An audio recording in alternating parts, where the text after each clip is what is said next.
In this video, I want to discuss what I wish I knew before getting an e-bike.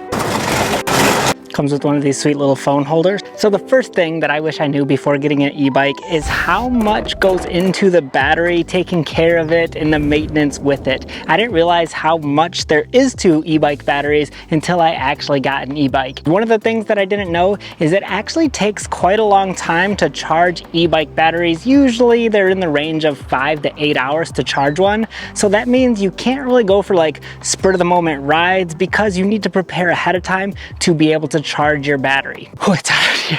Another thing when it comes to batteries is you shouldn't leave them fully charged at 100%. So this means that you should probably ride your e-bike before storing it away. That way it's at least down to 75%. This will improve the longevity of your battery, but it also means that your e-bike at most of the time when you're storing it is not going to be at 100% until you're ready to go on a ride. So again, you can't be as spontaneous with it. You kind of have to plan ahead of time. Another thing when it comes to your battery is you shouldn't necessarily be charging it when you're not home, just for safety purposes in case anything happens.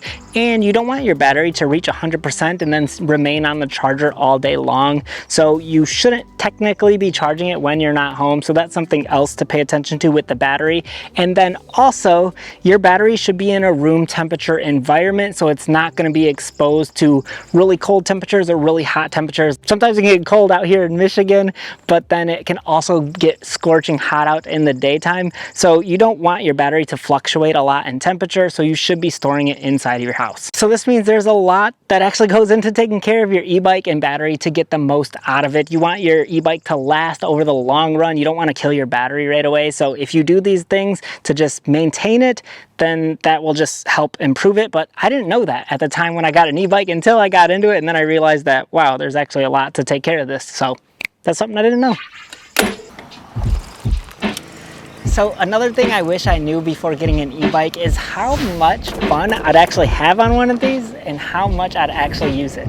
I actually use my e-bikes about 4 to 5 times a week is how often I'll actually take them out to go for rides. And I didn't realize this at the time. I used to ride a normal bicycle before this, and I would only take it out like once every couple of months. But on an e-bike, I have so much fun with it that I actually use it so much more than a normal bicycle.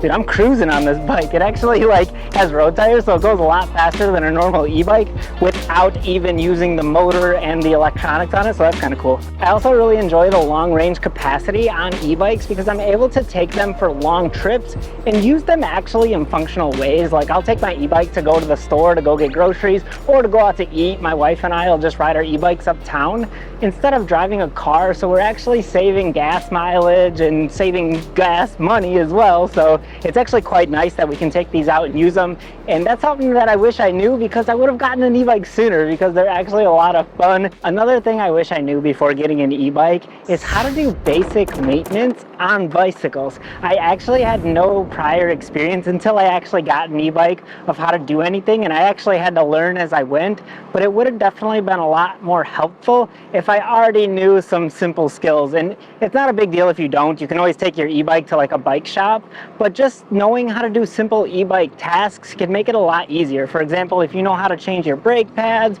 or if you know how to adjust your brake pads, if you know how to adjust your handlebar stem, assembling your e-bike is really helpful to know how to do. Dealing with Presta valves is helpful, derailleurs, just simple basic components on bikes. It would be helpful to know this ahead of time. That way you can take care of your e-bike by yourself and can do maintenance on it without having to take it in every time you have to get something done on it. Yeah, let's fall in love for the fun of it. Dive in at first and all of it. Oh, what a rush looking into your eyes, playing it off like it's different this time. Before I share the next thing I wish I knew before getting an e-bike, I wanted to let you know that this video is sponsored by Velotric.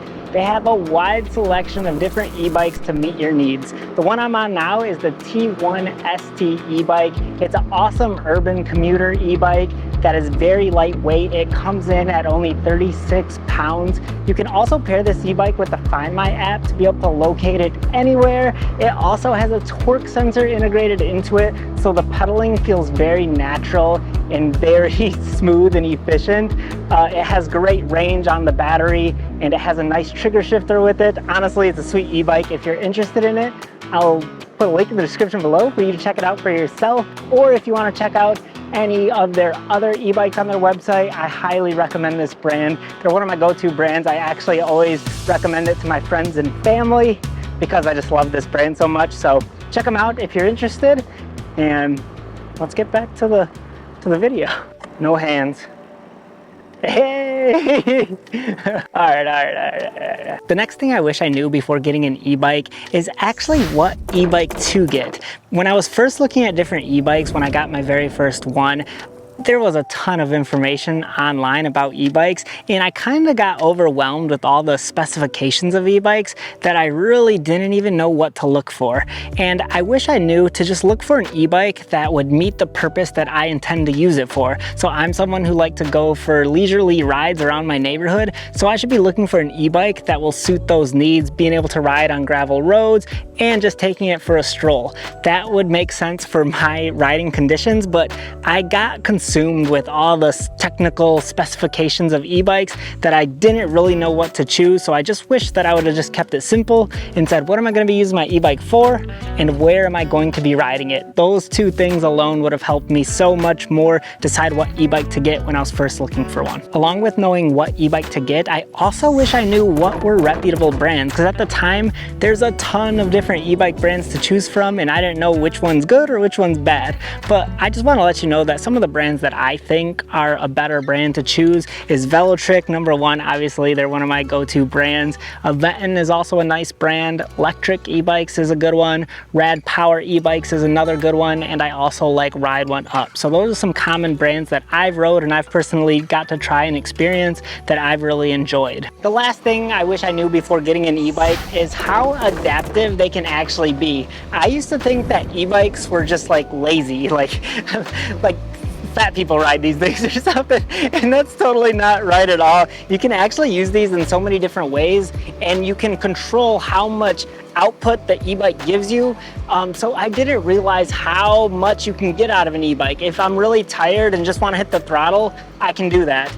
If I want to use a high pedal assist so that I go really fast, I can do that. If I want to use a lower pedal assist and I want to do most of the work, I can choose to do that as well. So e-bikes can be really nice to be able to just get you out and seeing so much more road and so much more environments when you're riding, because you can go so much farther and you can choose to work and exert yourself as much as you want or as little as you want. And I used to think that e-bikes were just did all the work for you, and that's not true. You can really customize how much you want to go fast or go slow with your e-bike. But anyways, those are the things that I wish I knew before getting an e-bike. I feel like these things will help you out, hopefully, if you're looking to get an e-bike and it's your first one. Again, I highly recommend Velotric. I'll put a link in the description below for you to check them out if you're interested. Thank you so much for watching, and I'll catch you on another one.